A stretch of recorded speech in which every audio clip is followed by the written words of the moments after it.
Solid Edge expands its structural and flow simulation capabilities.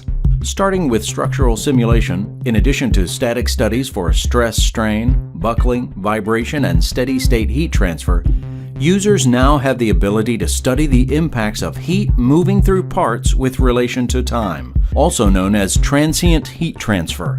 This allows designers to see temperature changes over time in order to assess things like heating and cooling performance. In this example, we need to ensure that the heat generated from the motor doesn't overheat the printed circuit board, or PCB, located directly beneath it. A steady-state heat transfer has already been defined here, which takes into account the heat being generated by the PCB and the motor. Using the probe tool, we can query the temperature at different points on the board. Here, the new face probe option allows us to easily find the hottest regions.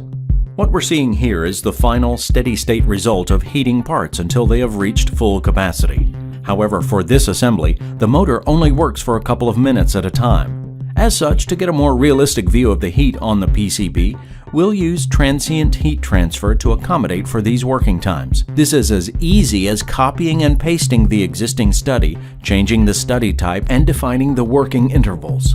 Then the study can be solved. Viewing the results, we can immediately see the difference in heat distribution of the assembly. As it's only working for 2 minutes, the motor doesn't have time to heat to full capacity, effectively having a negligible effect on the overall temperature of the PCB. The probe tool shows that the maximum temperature is 15 degrees cooler than the previous study. Additionally, selecting any nodes we'd like, Solid Edge provides a graph to easily visualize changes in temperature over time. Solid Edge's transient heat transfer capability gives more precision to the user, allowing for essential visibility into heat distribution of components critical to validating your designs.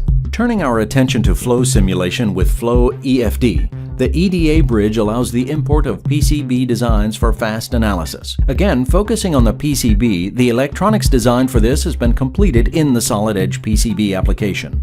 The PCB OBD++ information can be opened via the EDA bridge directly within the Solid Edge assembly environment, where several formats are supported. This automatically generates the board along with the components and copper traces. The thermal properties can quickly be imported in order to apply the thermal data to each individual component. The printed circuit board is transferred to Flow EFD, where the simplified assembly is generated. All material properties, heat sources, and radiative definitions are automatically generated in the Flow EFD project. Loading the simulation results clearly shows the temperature distributions on the board and components. Focusing on the complete design, we can see the effects on the airflow in that part of the assembly.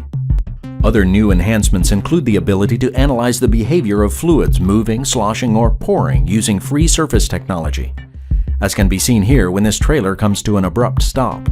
Compare this behavior to a design that contains baffling in the tank to try and eliminate the excessive sloshing.